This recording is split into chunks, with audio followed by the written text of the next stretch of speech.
We are living in, or through, a unique, challenging, complicated sort of moment in history, both with the pandemic and obviously more recently the social unrest. I'm curious in this sort of period of time, what you guys have learned about yourselves. I think being an awake, aware, conscious, empathetic, thoughtful human being, I mean, if you have even an ounce of any of that, it's pretty exhausting and morally trying, and it's been a time to really dig deep and examine, what are you doing in your life and what are you doing in your business and in your work, and really look at those things with new eyes, I think. I think also having the time to be alone and not distracted has been almost divine timing in terms of the order of which, how everything is unfolded. And that, I think, is kind of a blessing in this COVID pandemic. There wasn't any chance for people to get distract going back to work or going out to dinners or whatever. We were all pulled together. It feels extremely unifying and kind of oddly beautiful what I've been witnessing in human beings. It's extraordinary. The resilience, whether it was the pandemic or the social unrest, how everyone pulls together, it has been stunning to watch. I feel like because it's happening now, we have now the time to properly consider it and seriously have the time to see what everyone can do about it. I'm sure people have said, do you think it would have happened if COVID hadn't happened? And I feel, unfortunately, not. No, I agree with you. I think the tipping point is something to do with the fact that everyone has the time and the space to actually change the society. But it's extraordinary living through history. We're very privileged. I mean, you guys have these giant platforms. How much obligation do you feel to speak up in this moment? Janelle, what's the sort of weight of that? Well, I think this is an interesting time and an important time for all of us to check our perspectives and where we're coming from. For me and my people, for the Black community, this is not an exciting time for us. And this isn't a time that we get to really reflect. We're dealing with a lot of trauma. We're dealing with not only COVID-19, which affects us in a disproportionate amount, if America sneezes, the Black community gets pneumonia. And our healthcare systems haven't worked for us historically and even up until now. And now we're having to deal with the very color of our skin, making us a target. We lost a lot of lives. We've been losing lives for decades, for centuries. And I think for me, I am trying to figure out how to channel my anger. So I think this is a time that I'm checking my privilege, and I'm also mourning with my people. And I'm also, one of the things that I learned about me is that I'm not settling for those who say they are allies. The work that they have to do, I'm not settling for lip service. And if you want to show me that you are an ally, it's going to have to be rooted in service. In the same ways that we have been marching, we have been screaming that Black Lives Matter. I'm asking of my white friends or those who consider themselves supporters of me and us during this time, I'm asking that you have those conversations around white supremacy. You have those questions, those tough conversations of why we're even saying Black Lives Matter as though Black people are objects and not subjects to study into the end of time. Have those conversations around how you dismantle systemic racism. And that's where I am now. I think this is a moment for Black people to stand our ground and ask more of our systems. In Hollywood, ask more, because it can't just be, okay, we're gonna march with you and we're gonna do a hashtag. It has to be rooted in justice as well. Systemic change has to be made. Examining privilege, as Janelle said, I think I went through a reckoning with the Time's Up movement. We work and exist inside of systems that are really broken.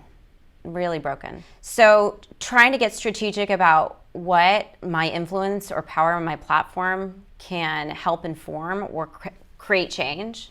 I think it started with having conversations. Every time I took a job, it was I would call whoever was the head of the studio and, talk about, what does your board look like?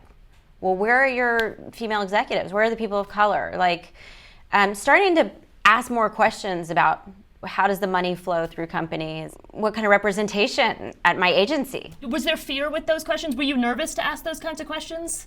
Absolutely, because I'd never questioned anybody before. Like, I'd never spoken up or asked anything before. I just accepted systems. And I was, at the time, I think I was 40 years old or 41, and I was like, what am I doing? If I don't use this one walk on earth to create a better reality for the women that are coming after me, what are we doing? And I've been very privileged. I've been the beneficiary of a system that valued people who look like me. I've made a lot of movies.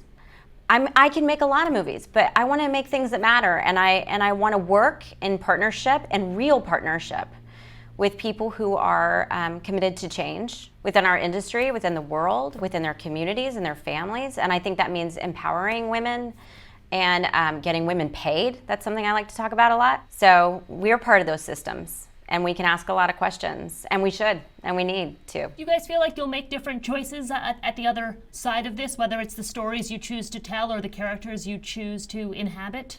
I want the freedom like all of my favorite, actors who get an opportunity to do fantasy, do sci-fi, do drama, do all these things. I want to see more scripts where you're writing for the human.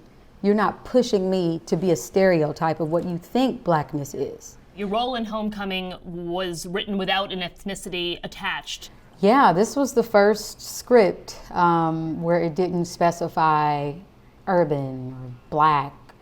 And I obviously am very proud of who I am and where I come from. I will say, in addition to that, there was just an amount of freedom that I felt like I had. I felt like I wasn't, I didn't have to live up to some stereotype of what you think, represents or what black people can be. I felt free in that role. And what I loved about this character is that Jackie is such a chameleon. She wakes up in the middle of this boat with no memory. She doesn't know who she is, what happened to her, and so you go on this journey of self-discovery. She's trying to uncover her identity. And, I didn't want to play her one note. I didn't want to play her disoriented the entire time. Wakes up, doesn't know, oh my God. It was like, no, how can I really deal with the frustration of one not even being able to remember? And people are asking her, what happened? How frustrated, would we be if we could not remember? And I personally would not have made the choices that Jackie made, but that was what was intriguing. It was great though, being able to mastermind with another woman on screen to take down the patriarchy, to buck that system, and to be in those positions of power. But then it's like, how much are we willing to risk to gain power? What does that actually feel like when you use the same logic as those men to get to where you are? I want that freedom, and that's what I'm focusing on right now in my career, is how we can put forward more films and television shows that show our range, that show our brilliance in many areas, and show us as human beings, complete human beings. Zendaya, one of the things I've heard you say in the past is that you've told your representatives, even if the part calls for a white girl, put me up for it, get me in the room. Being, a light-skinned woman, to recognize my privilege in that sense as well, and make sure that I am not taking up space where I don't need to, that I think has been a choice for myself. But yeah, when roles came through, Rue had no description either. And our writer and creator, he wrote Rue based off a lot of his own personal experiences with addiction, and he is a white man, so I could have, or Rue could have been that. So I'm very grateful that I was able to bring the character to life, and I felt very connected to Rue. And she has flaws, and she has beautiful characteristics about her, and she's and I care about her so much, as if she were my little sister, as if she were a part of me in some kind of way. And, I was just very grateful that it came to me in any form. And I just felt lucky to tell her story. And also, I think hopefully I'll be in a space like, you know, these lovely ladies where I can create the things and make space for women that look like me, women that don't look like me, and tell the stories that I want to see be told. You know, that's the ultimate goal at the end of the day. With Morning Show, Jen, Reese, the show sort of delves into the gray areas of the Me Too movement and that experience. What kinds of conversations did you have about sort of exploring the complexity of the various emotions and the responses to sexual misconduct? Mainly for all of us, each of us, was just to go into the heart of it and to really just pull every curtain on how dark and messy and unforgiving the world was and is, and to sort of be and have all of each and every character just have all of these wonderful different dimensions, and to also say all of the things that are said behind closed doors that no one has the guts to say out loud. And that's what was so refreshing about it, and talk about it, characters to build and create, and just feel like you're just dumping, you know, manhole covers off your back in terms of, you know, what you get to release. And I mean, it was extraordinary for me. And then I had Reese as a partner, which was also having, you know, like having the grade A student next to you all the time. It was quite helpful. I mean, your prep and everything, she came in just like ready with that journalist voice, and I was like, where did you get that journalist voice? She's like, I've been preparing it for 8 weeks. Reese, what were the parts of the conversation that weren't sort of being had out in the open that you wanted to have in the show itself? When we talk about systems, it shows you from the top down to the very bottom exactly how people are treated, and who is listened to, and who is believed, and who is not, and who is important in an organization and who's not. And media is its own mixed bag, you know? I think it's a bizarre world we live in that we don't even know where to get the truth anymore, right? And then Twitter's going a million miles an hour with all kind of false sources and information. And it was really interesting to dig into that journalistic integrity piece too. Like, what is your obligation to education now? Do you have one? Or is it all just about clicks and links? And where is the moral integrity in that business? That was kind of an interesting question to dig into. Helena, I want to talk to you about taking on this role of Prince Margaret. And if I have this right, it wasn't immediate yes. At the beginning, it was terrifying. Everyone was terrified on the first 2 weeks. Then you relax. But the other thing was I have to see a script and I have to respond to the words. So they were kind of shocked that I wouldn't just take it.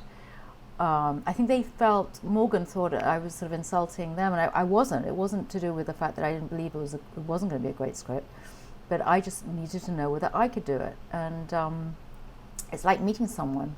You have to see it on the page and go, how can I play this? And so as soon as you begin to trust yourself, you think, oh yeah, that was why I took so long. It wasn't a lack of faith in them, it was a lack of faith in myself. Yeah, playing Gloria Steinem was a lot of preparation. I felt like that too, Helena. Like I was trying, like a detective, like trying to find stuff and reading everything and footage, and you know, my trailer was covered with pictures of her, and I was constantly audio. You know, I was just immersed and obsessed and dreaming about her. But I don't know either. Like you don't know what's gonna pay off or what isn't, and you don't want to do a caricature. And you know, it's a very I was deeply paranoid, you know, during the shoot. I would always be like calling up Daviwala, like, you know, am I terrible? What am I doing? Is it bad? Is it too much? Is it too little? Oh God, you know, don't fire me, you know, like that kind of thing. Like just, you know, deeply paranoid, particularly when you're playing someone that everyone already has a projection onto of what they are. And, you know, if someone as iconic as Margaret or as Gloria, or, you know, that. So it's I'd never done that before, playing someone that's so well known, you know. And it's a great project too, because it really reverse engineers historically where we are, why we are where we are today, and the divisiveness of politics and the cult of sort of the right wing personality and alternative facts and so on and so forth. So it's I quickly realized that too whilst we were doing it. Anyone else in this group struggled at any point with wanting to be seen in ways that the industry perhaps didn't want to see them? And yeah, Jen, so what do you do? Yeah, I could not get Rachel Green off of my back for the life of me. I could not escape. Yeah, just Rachel from Friends, and it'd be like, and it's on all the time, and you're just like, stop playing this fucking show. I completely just fought with myself and who I was in this industry for forever, because it was just constantly about trying to prove that I was more than that.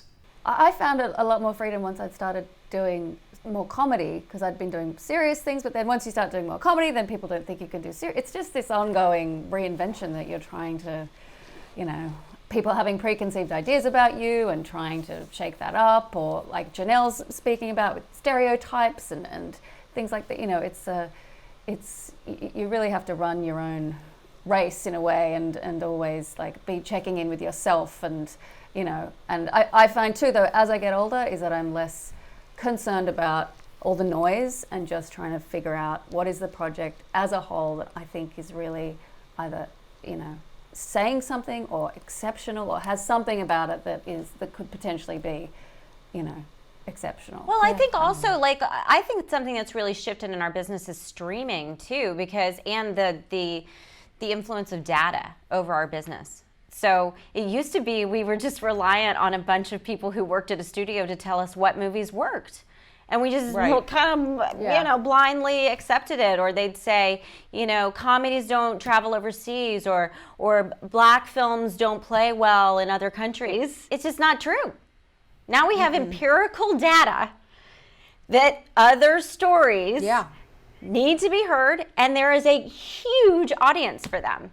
I mean, if you see that, you just see that with Zendaya. It has 400 million followers. I mean, she has her own data stream. She knows more what her audience wants to see her do than any head of any studio. So in a way, we have a sense of control and authorship and the ability to steer our careers that we never had before. I couldn't connect to my audience. I didn't know where they lived. Now I know exactly where they live. I know if they like me. I know if they like me on Apple. I know if they like me on Hulu. I know if they like Amazon better.